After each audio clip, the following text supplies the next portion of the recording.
Over the past couple of weeks, I have been working on creating the planet Mars for my survival crafting game, where you play as the only sentient thing in the whole galaxy, a robot. Your goal is to terraform Mars and bring back life to it. Since the main character is the only living being in the whole galaxy, I really wanted to capture the feeling of actually being on Mars. I got great progress to share with you today. In the last update, I imported a temporary character, created a movement system and added camera controls. A lot has changed since then, so let's get started. First, I needed to create the game world. To do that, I had to look at a lot of pictures of Mars. As you might already know, humanity has two rovers on the Martian surface, Perseverance and Curiosity, sending back images of the planet.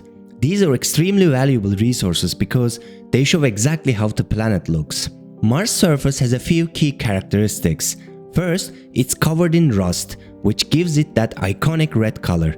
The terrain is dusty, rocky, and filled with deserts, canyons, and mountains. It also has a lot of craters due to its thin atmosphere, which doesn't protect it from asteroid impacts. This picture seems like the perfect reference on how I want my game world to look, so this is where I started. To generate the world, I had two options: design it by hand or make it procedurally generated.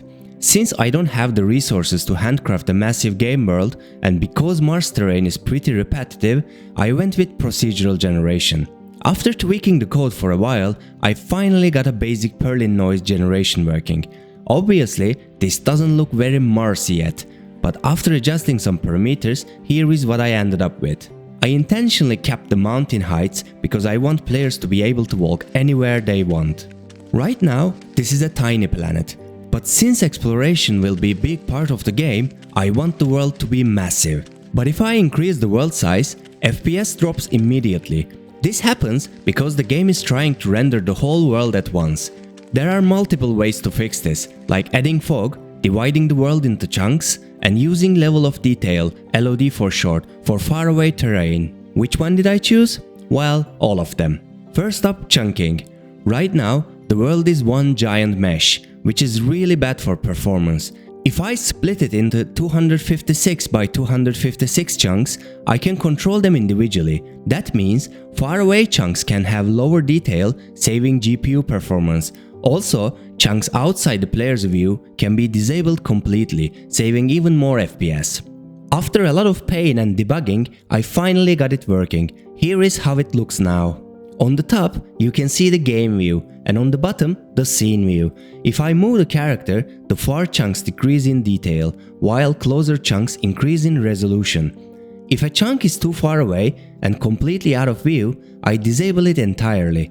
Unity is smart enough not to render chunks that are not visible by the player, but doing this gives me an opportunity for the future that I can disable things like physics and other calculations. Back to planet sculpting. Now, I want craters, lots of them. They are all over Mars, but there is another reason I want craters: terraforming. Since this game is all about terraforming Mars, players will need to increase the atmospheric pressure to stop water from boiling away instantly. When that happens, ice will collect inside craters, and eventually, as the planet warms up, liquid water will form for the first time in Mars. To generate realistic craters, I researched how they form. When an asteroid slams into a planet, it typically creates three main shapes: the rim, the crater hole, and the central peak. Not all craters have all three features. It depends on the size, angle, and the speed of the impact. I tried to mimic this while adding randomness to make it feel natural. It took a lot of trial and error, but eventually I settled on this. Now, the craters generate naturally and with enough variety. Since the world I generate isn't a real spherical planet, but a big rectangular plane, I need to define the world's edges to make sure the players can't walk forever or fall into the abyss. Different games handle this in different ways. I decided to create an impassable mountain wall around the entire world. After testing a few approaches, here is what I landed on. I'm not super happy with it, but I will keep it for now.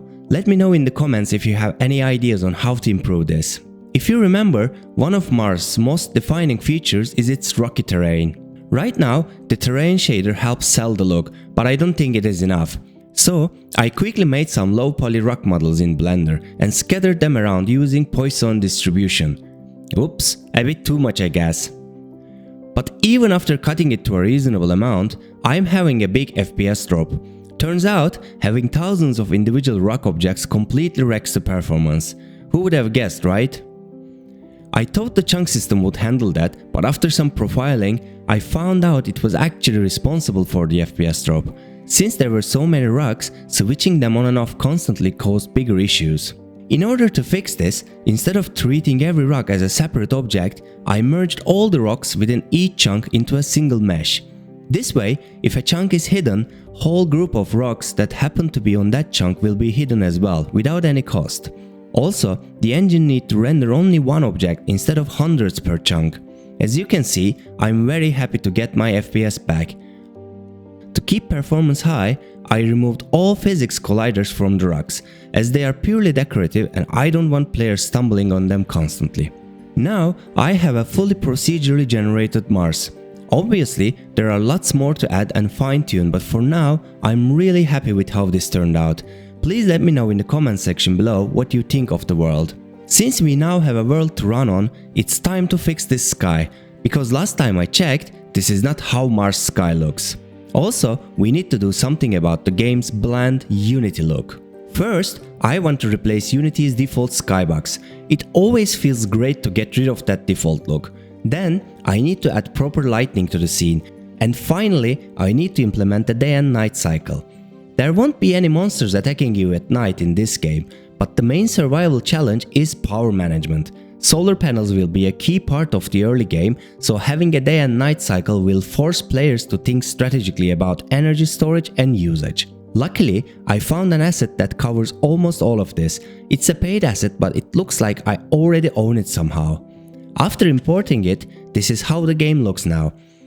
Since this asset is designed for Earth, I had to modify it to get the look and feel I wanted. Now it looks a lot more Mars-like. I had to disable a few features like dynamic clouds and weather events, but overall I think it works. As you can see, the character is also now properly lit thanks to the reflection probe. However, updating the reflection probe in real time is a bit expensive operation, so I might need to add a setting for it in the options menu later on. Now, on to the day and night cycle. The asset already includes this feature, but I needed to tweak the settings a little bit. I don't want an even 10-minute day and 10-minute night because nights will get really dark and that might get boring. So, with a quick little hack, I made the day last 7 minutes and the nights 3 minutes. I might need to revisit these numbers as development progress, but for now, this feels good. I also like how dark the night is, but I also want the player and me to be able to see where they are going. So I added these lights that automatically turn on when night falls. They work for now, but I'm not sure if I will keep them. Next up is adding fog. Fog will help hide the faraway low detail terrain and also mask the seams between chunks. These seams appear because different chunks can have different LODs, and when that happens, they no longer match perfectly, creating weird looking gaps between them. Fog will also add to the atmosphere, giving Mars that signature dusty look. After adding distant fog, this is how it looks now. Some seams are still visible, but I have a plan to hide them even better once I start working on terraforming, but it will have to stay like this for now. And finally, time to fix the color and add some visual polish to the environment with post-processing. Post-processing is when the engine renders a frame, takes that frame as a picture, applies effects on top, and then sends it back for rendering. It's one of the easiest ways to add visual polish to a game. First up, tone mapping. Setting the mode to ACES makes the colors more contrasted and cinematic. Colors already look much better. Next, some lift gamma gain adjustments. Since this is Mars, I moved the lift slightly toward the orange side to enhance the planet's natural tones. Then, white balance. I set the temperature to 10 to give the final rendered image a warmer feel. And finally, bloom. To make bright and lit areas glow. I like the intensity around 2, which exaggerates the lightning just enough. And the final look. With just a few tweaks, the difference is massive. I'm really happy with how this is turning out. Before I wrap up this video though, there is one final thing to add. Mars has constant dust storms. I have much bigger plans for this when I start working on the terraforming mechanics, but for now, adding a small effect to simulate dust storms will enhance the feeling a lot.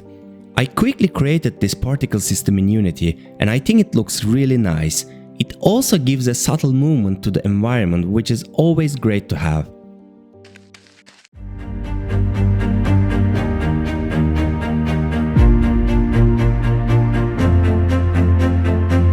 And that's it for this devlog. Hope you enjoyed the progress so far. Let me know in the comments what you think. I would love to hear your thoughts. In the next video, I'll be working on resources and mining, which is a core mechanic in any survival crafting game, and finally some gameplay elements.